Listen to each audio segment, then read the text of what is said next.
Live show. Professionals serving community. TalkingAlternative.com.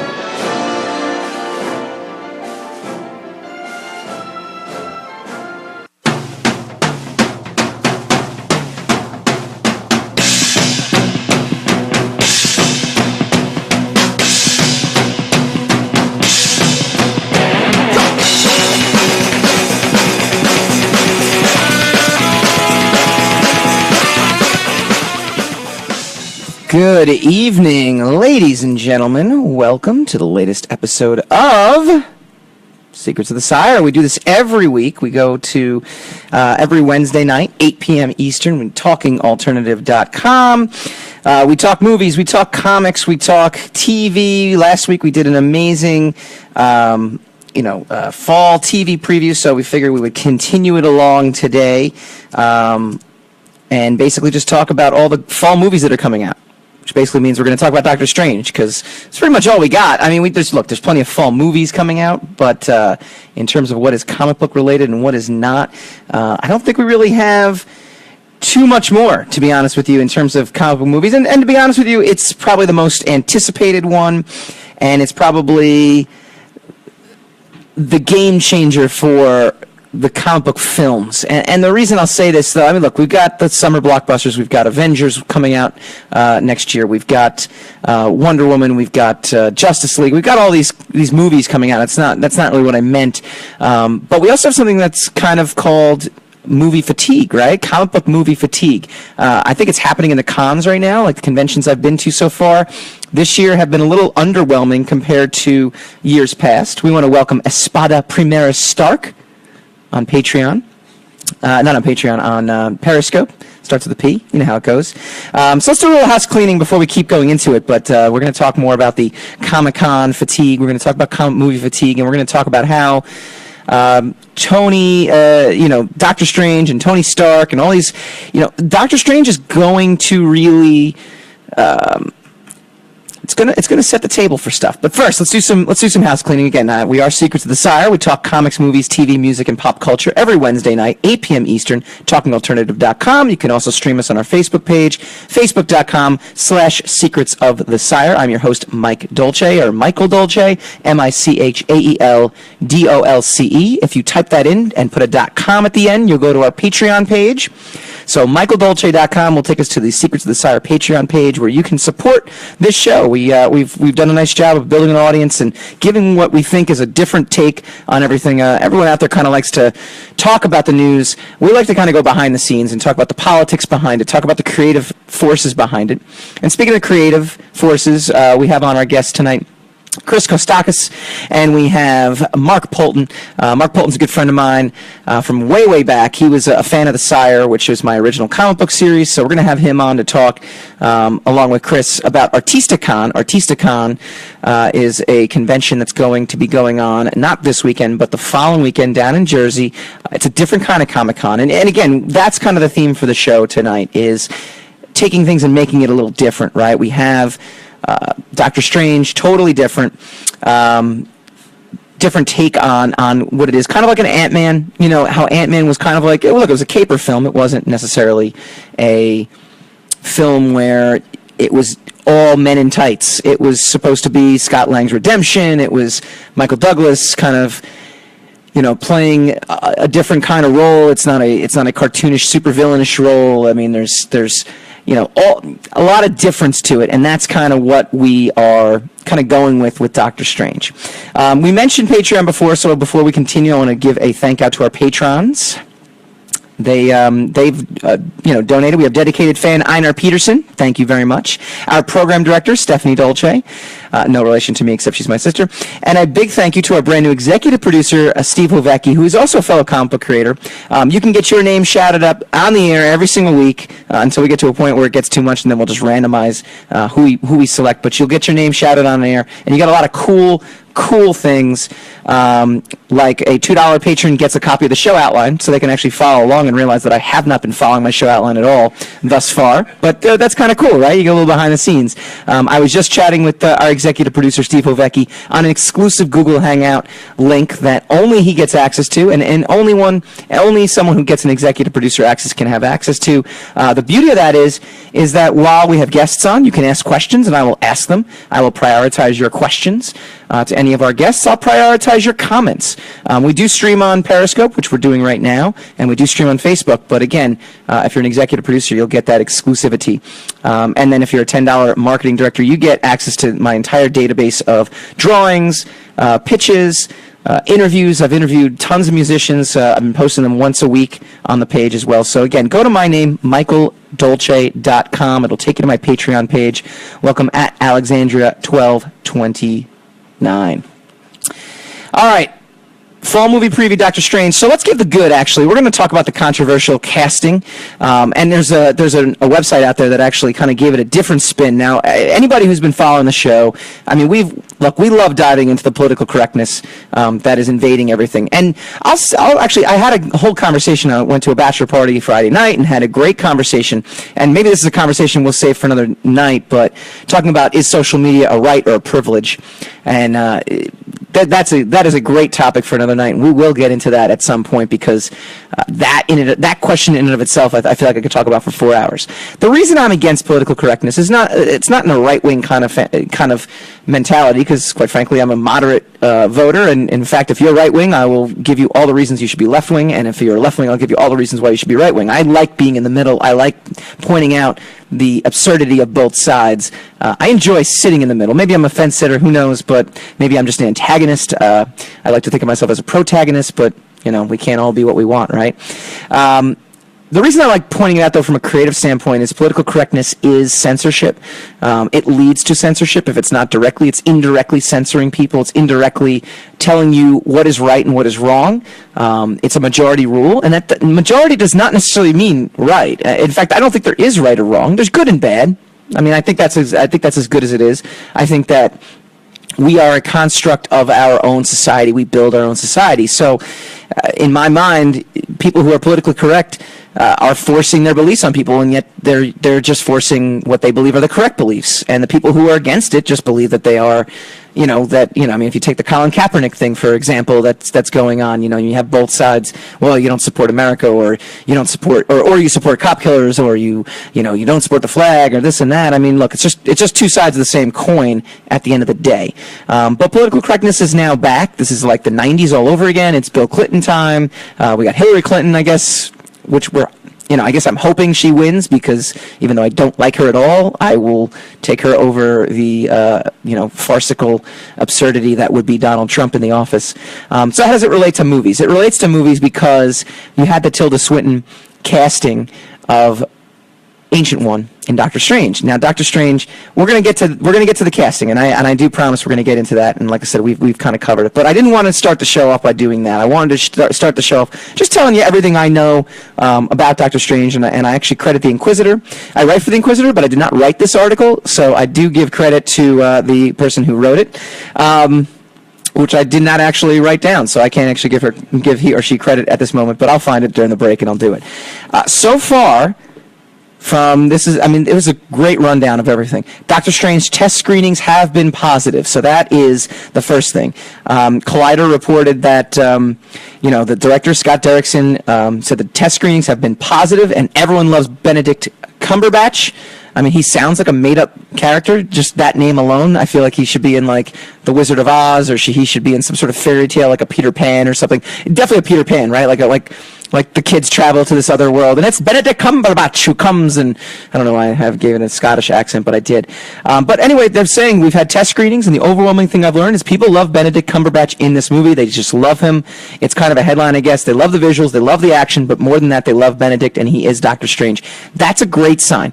All right, that's the first and foremost. If they can, if Benedict Cumberbatch is going to be likable, if he's going to be, because look, this is an obscure character, right? I mean, us comic book people, we kind of know this, but the people outside the comic book world, who's Doctor Strange? I can do the litmus test is like my dad. If he's heard of the character, which he did, that's a good sign. And if he knows anything about it, then that's just crazy. So he knew who he was, knew nothing about it. So right off the bat, you need someone likable, so that's good news. Doctor Strange is training Tony Stark cameo and reshoots now.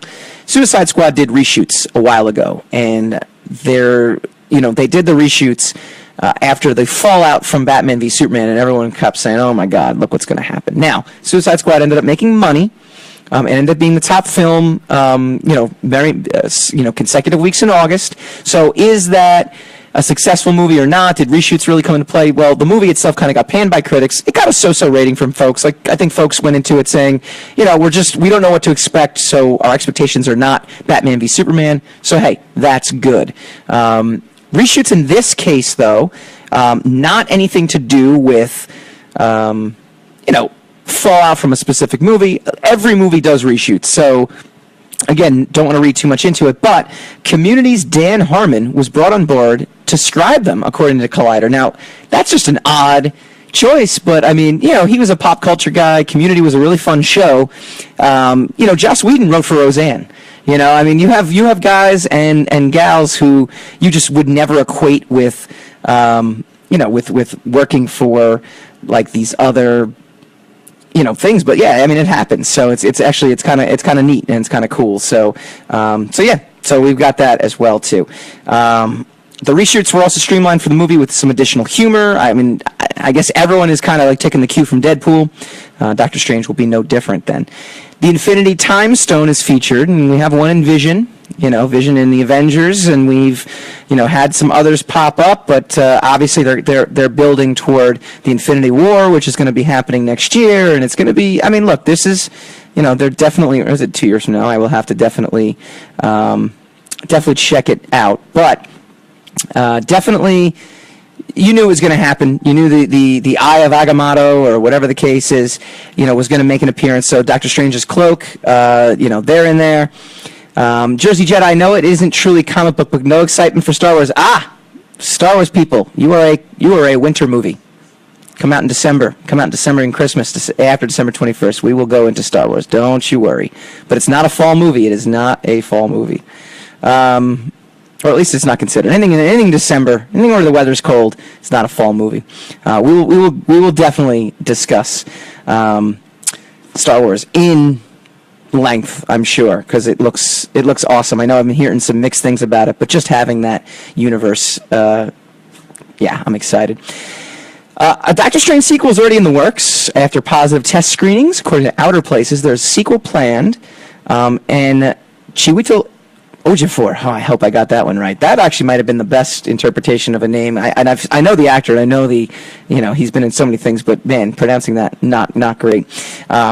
Dormammu could be showing up as well due to a recent computer screen exposure at the 2016 San Diego Comic-Con. And he was attempting to show community news when a list appeared up on the screen, and it was Strange confronts Dormammu, according to Movie News Guide. So he had a little leak happen inadvertently because he had some stuff, or maybe not inadvertently, maybe purposely. I mean, that would actually be, that's the kind of killer marketing that I really love. So if they're able to do that, that's actually pretty cool. All right, and finally, Marvel Studios casting of the Ancient One. And I'm going to leave you with this before we end up going to commercial break. We're going to go to commercial break, and we're going to welcome Chris Kotsakis. I know I'm going to mispronounce his name. And Mark Poulton, which I did not mispronounce because I've known him for a while now, so I'm pretty sure it's pretty better. Poulton. Yeah, you're going to correct me, and that's good. All right, the Ancient One was recast. The Ancient One was supposed to be of Asian descent and a male, and they cast Tilda Swinton, which is a quasi-male, and but actually in reality she identifies with being a female, and she's white. So it caused quite a stir. But when we come back, we're gonna talk to our guests a little bit, and I'm gonna talk about Doctor Strange with them as well too, because we're all comic book fans here, and I want to get their take on it. But the real reason they cast her might surprise you.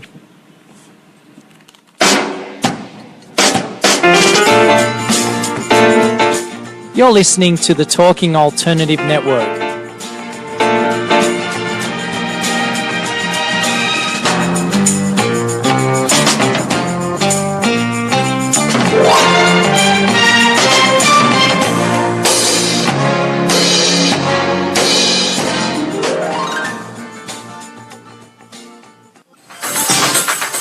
Hello, I'm JC. I'm Joan, and welcome to 21st Century Entrepreneur. We bring education, Insight, knowledge, awareness, trouble, craziness, and fun for you, the entrepreneur who's looking to build your business and your community. Listen every Friday from noon to 1 Eastern on talkradio.nyc. And you can tweet us at 21st CE Radio or Talk Alternative.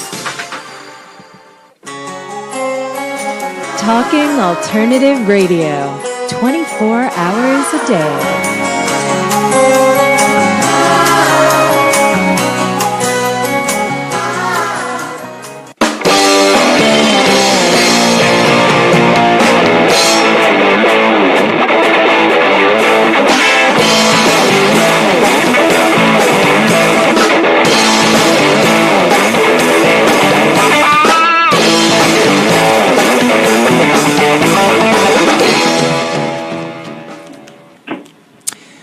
Welcome back to Secrets of the Sire. We do this every single week. We talk movies, comics, TV, pop culture at large. We're talking Doctor Strange. We're talking fall movies, which in our world, in our pop culture world, is really just Doctor Strange. But we're going to take a little detour for a sec, and we're going to talk about ArtistaCon. ArtistaCon is a unique convention.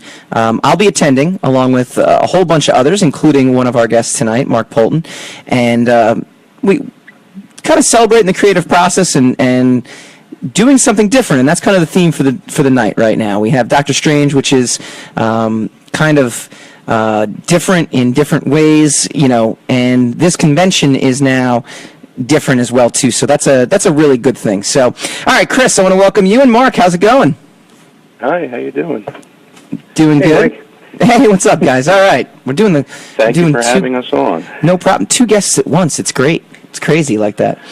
All right, so I'm gonna break this up a little bit. I want to get your opinions on Doctor Strange before we go forward, because we're all comic book fans here. Are you guys looking forward to it? Do you think it's going to be exciting? Chris, we'll start with you. Yeah, I've been waiting for this movie for a long time. I'm a huge Doctor Strange fan. One of my top comics I used to collect when I was in my teens. I think they picked a wonderful actor to portray him. From what I've seen thus far in the latest trailers, I'm really psyched. I think it's going to be a very more cerebral movie for Marvel, but I'm looking forward to it. Very cool. Mark, what do you think? You know, I was never the biggest Doctor Strange fan, so I boo. No. I don't know a whole lot about the character. The movie does look interesting. I'm sure I'll check it out. My knowledge just isn't there for the character, though. It's funny you mention that too, because that's actually how I feel too. Like was never a huge Doctor Strange guy, but I never disliked it either. He was just one of those periphery characters. And I'm actually just interested to see what they're going to do on screen with him, because I feel like it's going to be a different Marvel movie. So kind of looking forward to that. I feel he was very, very popular in the 80s, around when the Defenders was a popular title, and West Coast Avengers and things of that nature. I think he still remained in the Marvel Universe, but there were some key crossovers and key issues, and that he was very, influential, and, it brought in Fantastic Four with Franklin Richards, and, it was really interesting story arcs back then. I'm just curious how they're gonna integrate it into the Marvel Universe of the movies. It's probably gonna be very different.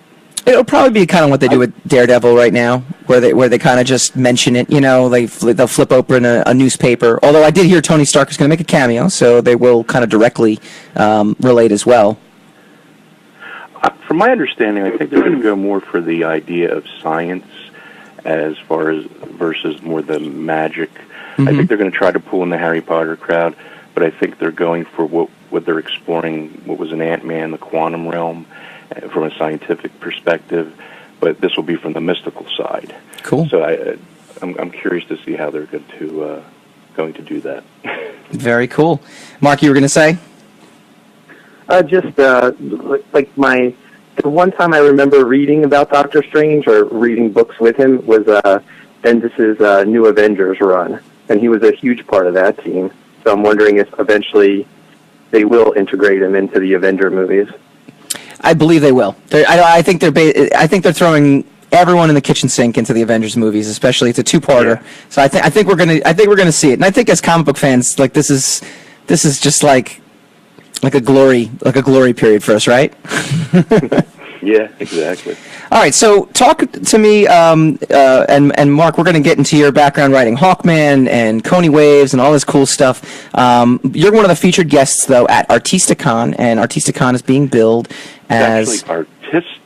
I like Artista. Artista, come on. So much better. Artista's fine, too, if you want the French feel. That's right. All right, ArtistaCon is something that is billed as celebrating the creative process. So, Chris, why don't you tell me how it kind of came about, and then Mark will get into kind of some of your background and how you kind of fit into the grand scheme of this con. Sure. Actually, Enrico, I think, was calling in as well. He might be on hold. I'm not sure. He's actually the one that came up with the name. Okay. He was my co-creator. What's that? Can you guys hear me? And we have guest number 3. See, we're breaking boundaries here. Okay. I'm back. I was trying to talk and I was muted. There you go. He and I were doing the con circuit for several years, and we noticed in New York ComicCon and other cons like Baltimore that a lot of young people seemed coming up to us and asking, "How do I break in the field? What do I do? What would you suggest?" So what we liked about the cons was the artist alley aspect, of meeting the creators, and having the ability to maybe talk to them, pick their brains. And we thought, why don't we kind of create a convention or a con that strips away, kind of as Enrico would use the adjectives, the layers of the fan, and kind of go to the creation aspect. The focus is on the artist, the focus is on the writing, the focus is on the editing, the process of the comic book, and not just comic books, but fantasy and gaming, that type of thing. Because it's all inclusive now within these properties, all the ancillaries. But it's not vendors all over the place. It's more an educational symposium. And, our boilerplate basically says a convention for seasoned and aspiring artists celebrating the creative process. Well, that's true, but our big focus, too, is mentorship and bringing in a new generation of creators, because we see so many young people kind of wandering around, trying to find their way, as we all did coming out to this field. Or, sure. I've worked in various different forms of illustration through the years, in and out of comics, in and out of advertising, editorial publishing. Enrico's worked in sculpting for Todd McFarlane. We've all had interesting paths, but it kind of all leads back to the comic book property for us. Yeah. And we just have a love for the genre. So we've invited guests of honor and featured creators, artists, whether they be fine artists. We have almost like a fine arts track in our one venue, show you the basics of painting and drawing and form drawing, volume drawing. And we believe this is very important if you're going to be involved in comic creation. Absolutely.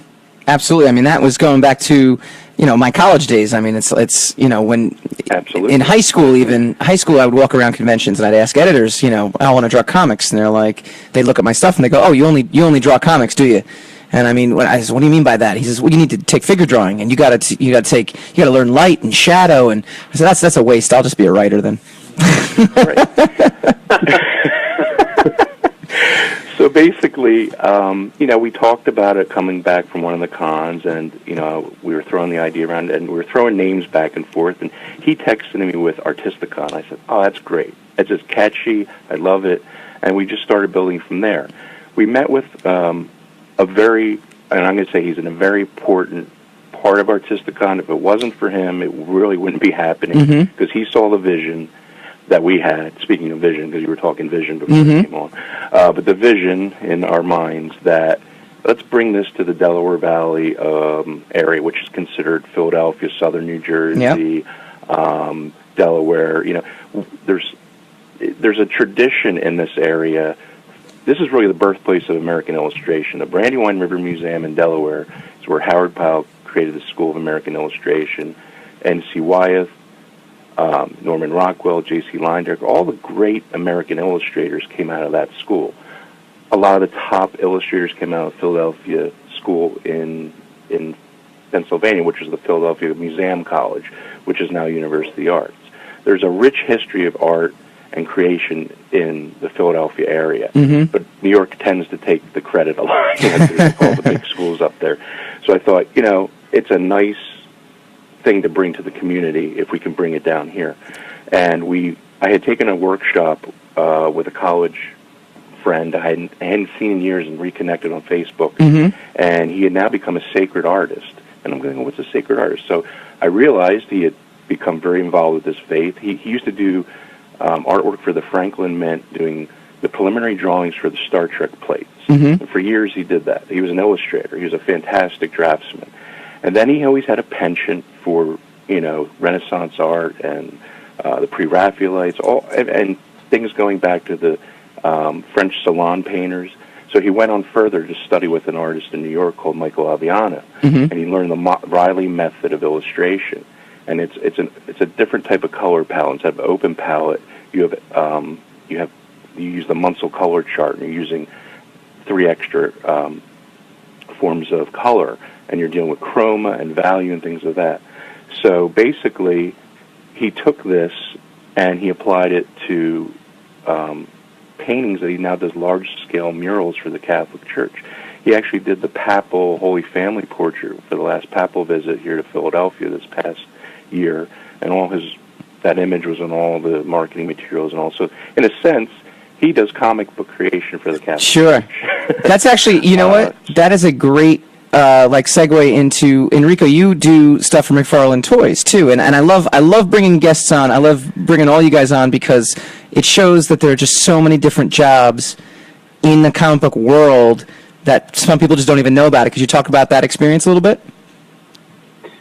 Yeah, absolutely. So I started out going to these comic conventions and kind of carting around my 11 by 17 comic book sequential art portfolio, and showing it to people and trying to break in.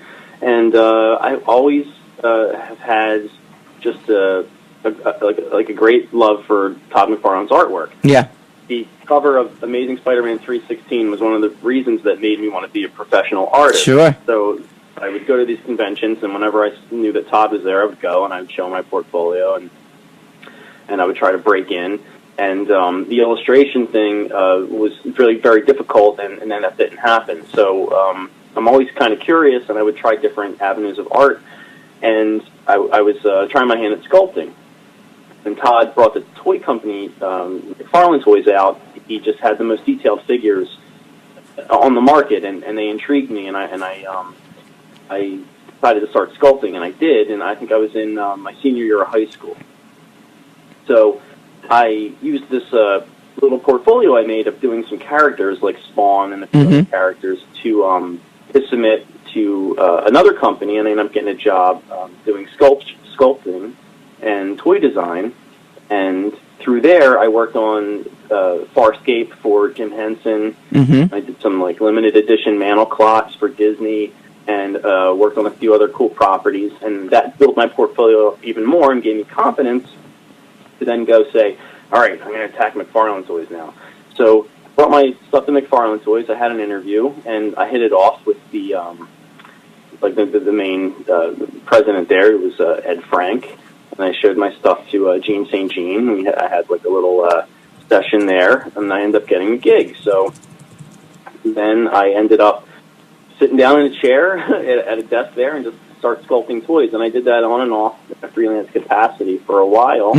And I even got to sit down and work with Todd on a few things. And Todd was always really gracious, and he's totally a cool guy, and he's funny, too. The one story I always tell is when I was working there, and I worked on Clive Barker's Tortured Souls. And I was doing this character called the Scythemeister. And he has his face kind of stretched out, and Todd came over and sat down next to me, and he says, when you stretch someone's face out like that, it's going to look like this and pull in this direction and stuff. And I just thought it was funny because he talks about this stuff like he's done it 1,000 times. Oh yeah, when you stretch someone's face out. So that's the kind of character Todd is. He gets really into the artwork, and he just has a really good instinct for art and creative and what looks cool. and he hires really talented people, being Gene St. Jean. So I was able to kind of learn some sculpting tips and stuff from Gene and a lot of the other great sculptors that work there. And it was just a fascinating experience. I got to see how toys were made and how the mold making process was. They were one of the first companies back then to have a full 3D scanner and a 3D printer.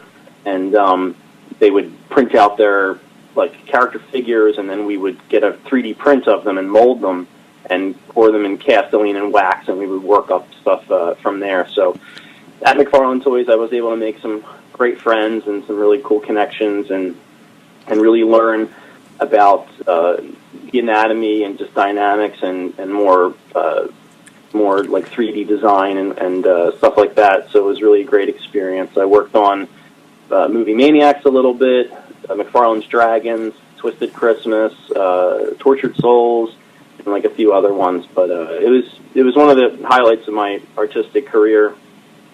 And then kind of took the show on the road and decided to start doing freelance, and I just started doing a lot of other things like trying to get into vinyl toys, and I ended up doing vinyl toys. You really hit the nail on the head though too. Like there's just so much, like, you know, we're all like clawing and scraping and just any angle we can get in. Like I did coloring, you know, we do writing, I do, you know, trying to do artwork. Like now, Mark, you and I kind of have the similar path to comics in that sense. Can you talk about your experience breaking in? I know you ended up, you know, the pinnacle, you know, so far was actually writing for DC and doing some Hawkman stuff, but it took a while to get there, right? Yeah, definitely. I mean, when I wanted to first break into comics, it was around the 90s with the Image Revolution and indie comics were hot, but knowing how to break into the business was kind of like a secret. I didn't know what to do, and I didn't even know if it was possible. So at first, I decided, well, I don't know how to make comics. I'm gonna write movies. That seems way easier. So my writing career actually started. I optioned a screenplay back in the early 2000s. Wow. During the height of the teen comedy craze. I optioned a spec script I wrote called "Give Me Back My Stuff." It's semi-autobiographical, but it sat in development for a couple of years. It never got made, and I realized I didn't like I wanted to be more hands-on. I didn't have any control of it getting made. It just sat there, and I just kept waiting. And then by this time, the internet was more prevalent, so how to submit comics and how to break in sort of was more known. There was a couple avenues I could try, and I was like, well, writing comics is always what I wanted to do. And fortunately for me, my best friend at the time was at the University of the Arts in Philadelphia, and he wanted to make comics. So we just decided we're gonna make a comic and submit it to some publishers. Mm-hmm. We got a strong reception from the publishers. We decided to go with Arcana Studio, and it's probably been the best decision I've made in my career so far, because the owner of Arcana, Sean O'Reilly, has been like one of my two major mentors in my career. Arcana Studio started out as a comic book publisher, and over the years they've evolved, adapted with the times. Now not only are they a comic book publisher, but they're an animation studio. So I've got to learn the ins and outs of the comic book business, but also a little bit of the entertainment side of things. So the first comic book, I got a little ahead of myself, was Coney Waves, and that kind of got me noticed by the person who would become like my second mentor in my career, Rob Liefeld. I'm a 90s kid. I grew up on New Mutants, X-Force, Youngblood. Mm-hmm. Rob was like my major hero. I was a huge fanboy for him. And all my drawings that got rejected, by the way, looked like Rob Liefeld drawings. This is back when I was same time as you. I was a 90s kid too. So yeah, go ahead.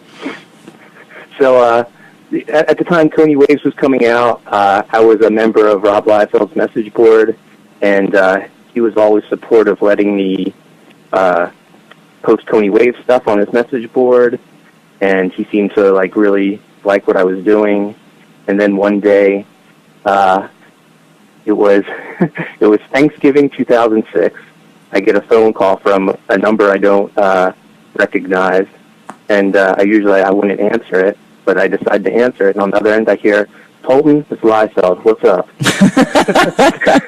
And Rob had tracked down my phone number from another person on the message board. Wow. Decided to give me a call and say he was thinking about bringing Evangeline back, and he wanted me to be the writer of it based off my work on Coney Waves. That's incredible. And that's incredible. Yeah, that kind of stuff.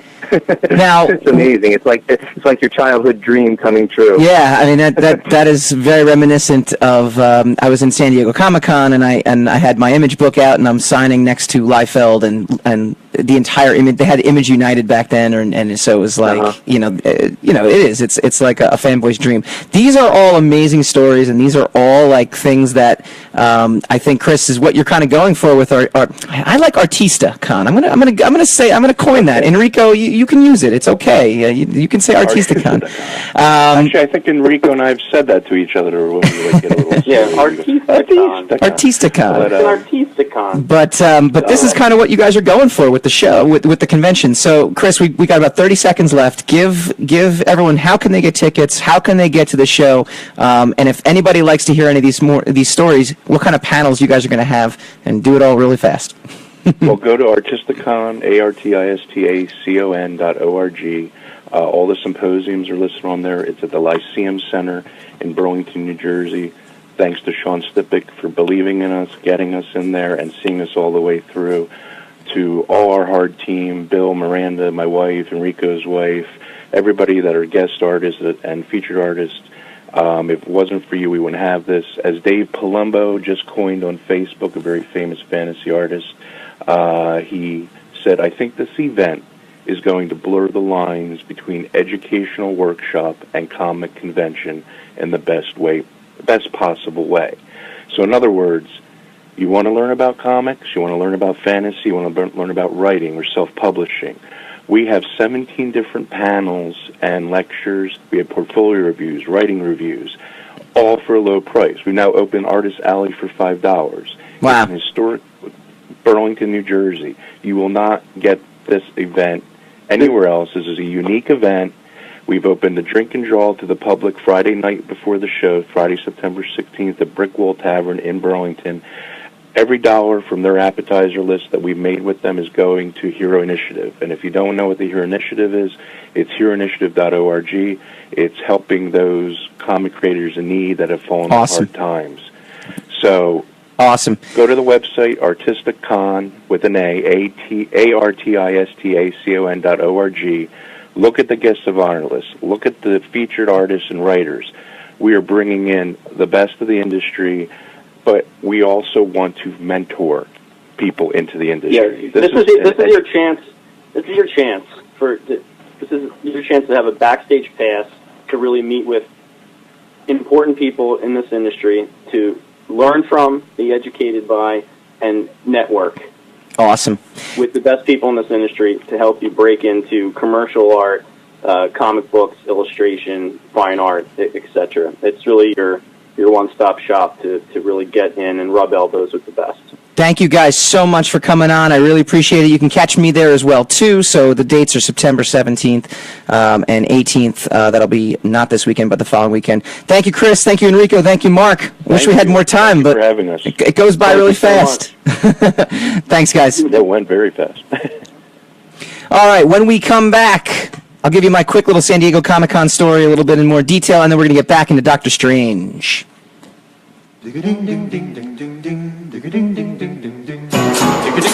You're listening to the Talking Alternative Network.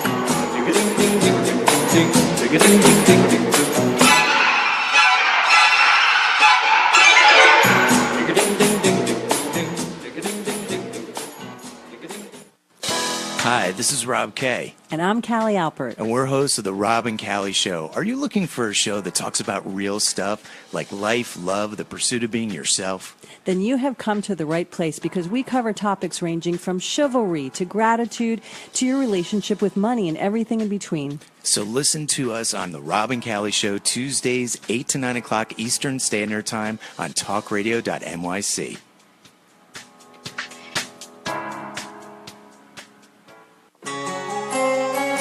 Talking Alternative Radio, 24 hours a day.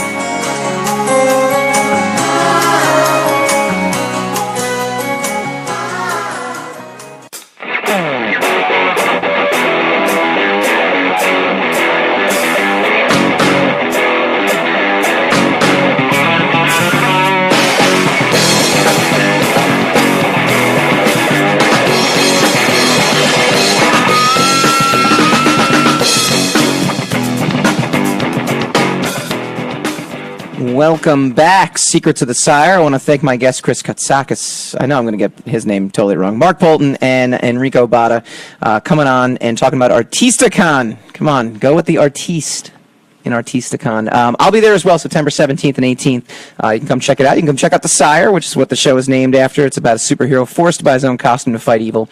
I was mentioning before, and Mark and I actually go way back when he was doing Coney Waves and I was doing The Sire. We were, big fans of each other's books, so we got to know each other. And that's kind of cool part about being a comic book creator and just being a creator in general, the networking that kind of goes into it. And that's really the key to breaking into anything, right? Is just kind of getting to know people, but get to actually know, like, and trust them, not just, hey, I know you can help me, so I'm going to target you. We had Vince Hernandez on a couple weeks ago from Aspen Comics, and he does a great job of that, too. I was telling the story about San Diego. It was 2009. I had my book for Image out, and I was signing the first issue, and I happened to be signing at Jim Valentino's section of Image booth. So I had Jim Valentino, I had Will Sportasio, I had Jim Lee, I had Rob Liefeld, I had Eric Larson, and Mark Silvestri and Rob Liefeld sitting next to me signing copies of Image United, and I, of course, made an ass of myself, but in a good way, like just, being the usual guy that I am. And, I remember telling everyone on the extremely long line, I said, I know you're here to see me. I know you're here to see, you're here to sign.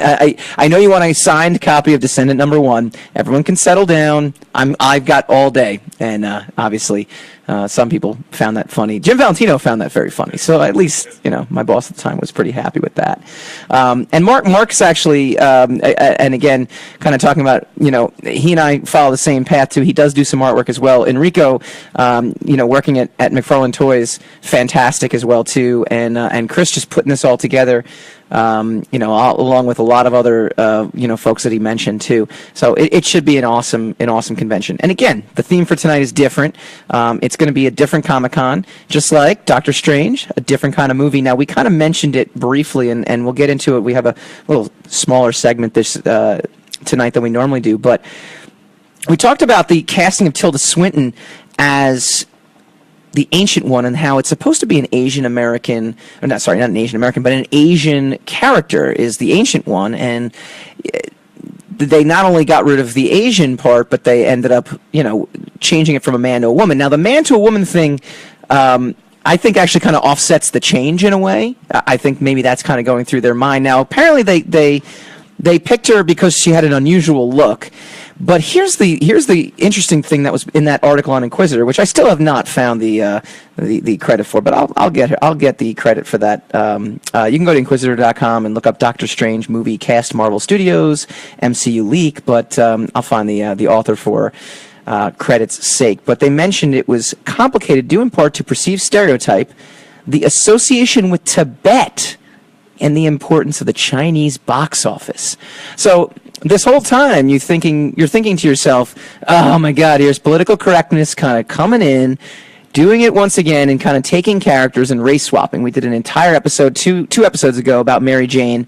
I actually, like I said, I liken these movies to the Ultimate Universe, so I have no problem with taking characters. I have no problem with Johnny Storm being a black character as opposed to a white character. I look at this like, look, at the end of the day, especially movie franchises that either A, don't have the baggage of 90 years of history. I know Doctor Strange has been around, but he's a secondary character. He's always been kind of a secondary character, so it's not like he has the weight of this fan base that's like, I need to see my Doctor Strange the way I was when I was a kid. Like most of us, kind of like what Mark had said and I had said, Chris was on, and he said he said that's one of his favorite characters, and so he's looking forward to it. But to be honest with you, most, I'd say 9 out of 10, maybe 7 out of 10, would be like, oh yeah, Doctor Strange, cool, but nothing more than that. So they have the luxury of that, of not being weighed down.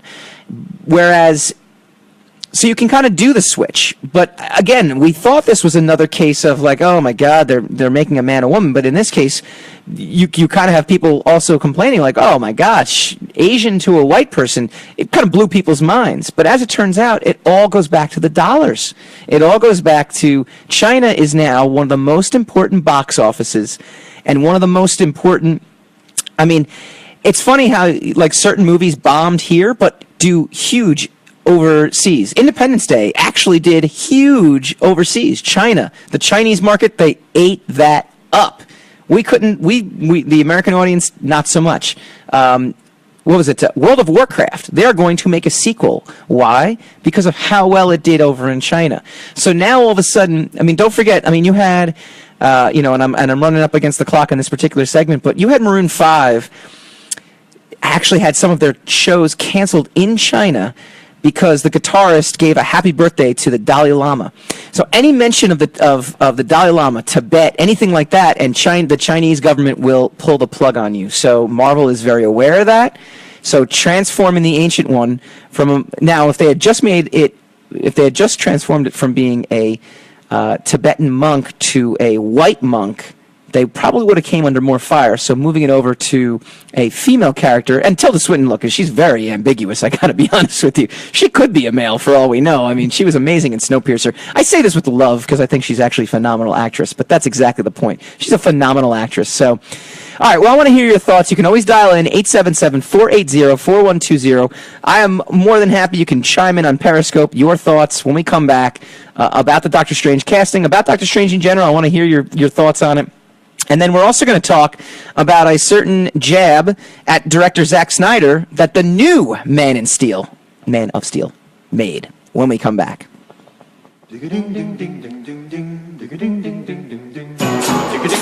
You're listening to the Talking Alternative Network.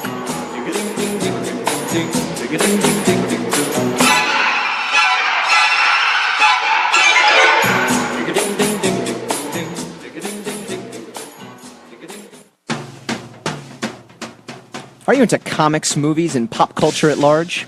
What about music and TV? Then you're in for a treat. This is Michael Dolce, your host on TalkingAlternative.com. I've been professionally writing comic books, screenplays, and music articles for almost 15 years. Catch my show, Secrets of the Sire, at its new primetime slot, Wednesdays, 8 p.m. Eastern Time, and get the inside scoop on the pop culture universe you love to talk about. For more info, go to secretsofthesire.com.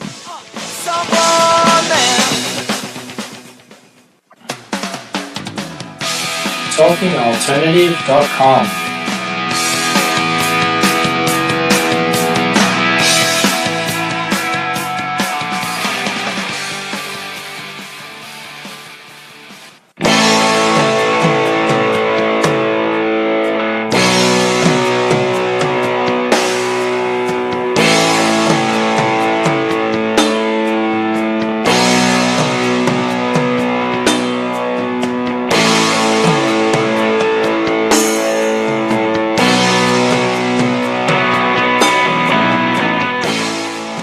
Welcome back, Secrets of the Sire. I want to give a few shout-outs to a lot of different people here. I want to give a shout-out to Dan Leister.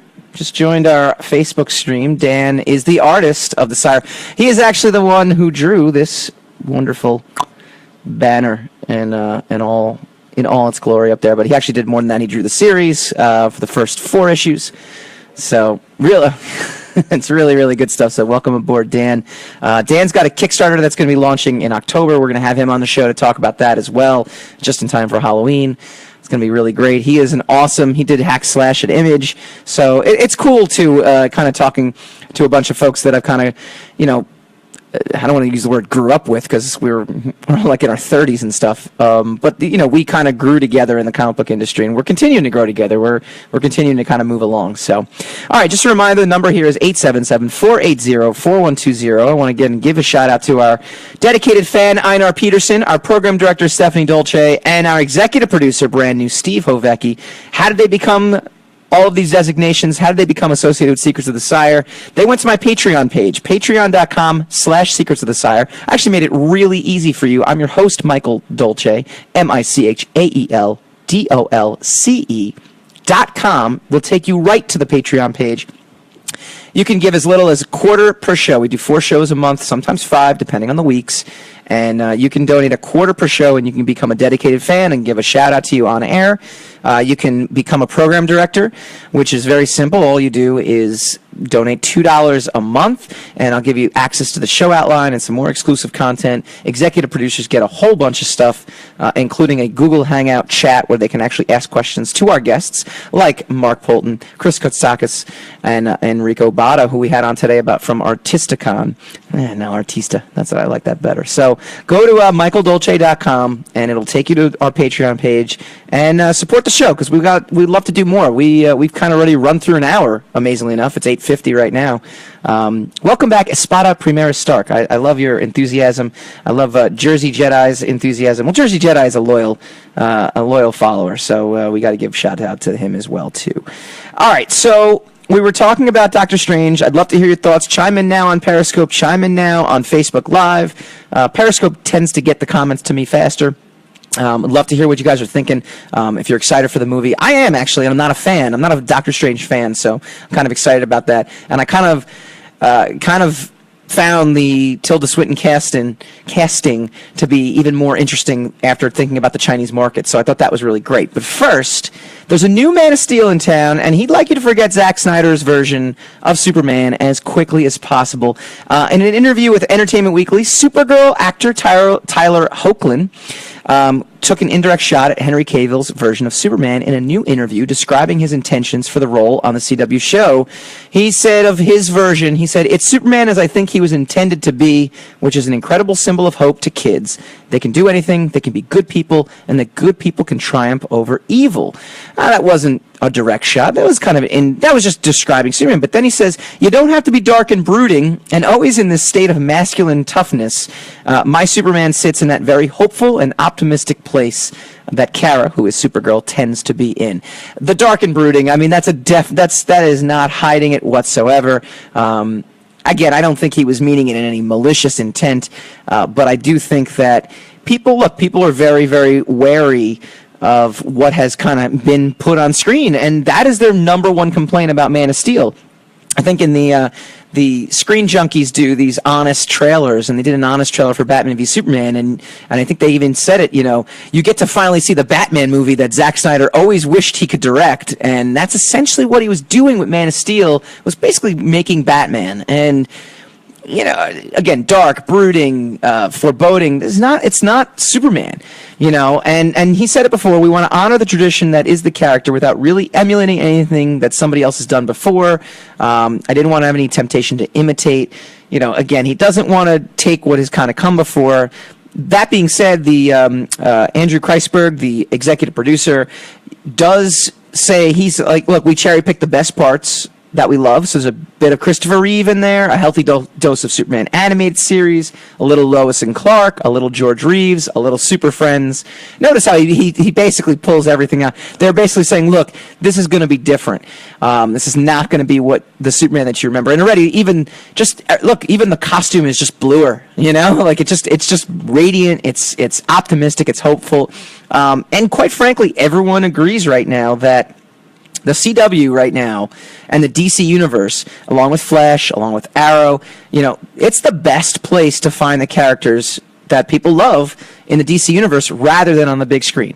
And it's also, you can kind of see it in the new trailers and stuff. I think the Zack Snyder influence has now kind of lifted the cloud of the dark and the brooding, is kind of lifted, and people are going to be more excited. I mean, if you think about it, the Justice League, the Wonder Woman trailers, they kind of seem to be taking a page from shows like Flash.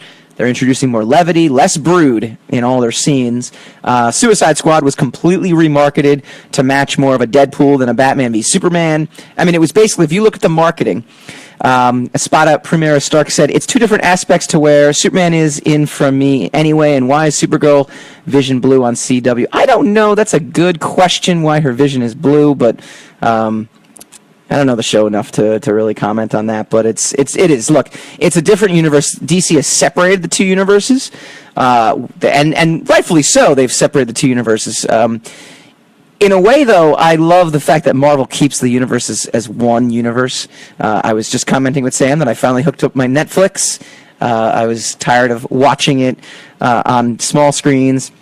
I have a nice 58-inch screen at home. It was like my first adult purchase like 7 years ago, so it was like something I just some people consume their media on their little 6-inch phone and their iPad, and I hate that. I like just sitting on a couch and vegging out. I am old school like that. I will be old school like that. I'm sure my son will not be. I'm sure he'll be consuming it directly in his eye socket in 20 years because that's just what's going to happen. But for me, I like seeing it on the big screen. So I did finally finish Daredevil. I'm on to season 2. It's amazing. But I love the little nods to the larger universe. And Doctor Strange is going to have that too. The producers have definitely said that.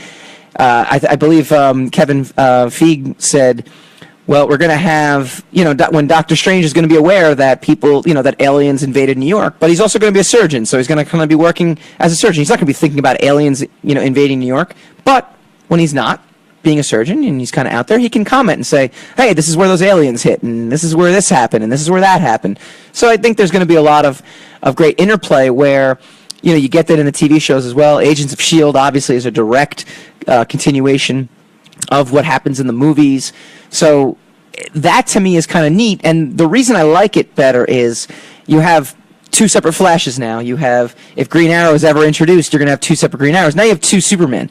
In that sense, look, DC has always had multiple worlds and multiple universes. Marvel has done the same thing. So it's not, as a comic book fan, you can wrap your head around it. You can wrap your head around the fact that there was an Ultimate Universe and a regular Marvel Universe, and there was DC, there was Earth 2 and Earth 1 and Earth 13, and so on and so forth. I mean, you can wrap your head around it, but it would have been kind of cool to kind of wrap it all into one. All right, we had a great show tonight. I want to definitely thank my guests, Chris Kotsakis. I'm totally mispronouncing his name the entire time. I just know I am. I just know it, and he'll yell at me. But he can yell at me at ArtistaCon, which I will be at September 17th and 18th. It's in New Jersey. Come on down, get some autographs, get some memorabilia, get some comics. I'll do some sketches, do all that kind of fun stuff. And go check out michaeldolce.com and find us on Patreon. We'll be back here next week. We're going to be talking more comics, movies, TV. We're going to be talking, there's always news that's happening in this world. It is a great time to be a comic book fan, and we'll see you next week.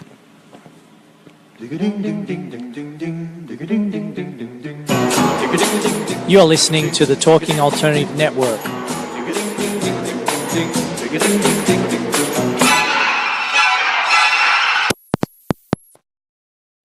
Catch the podcast on iTunes, on YouTube, all the fun stuff.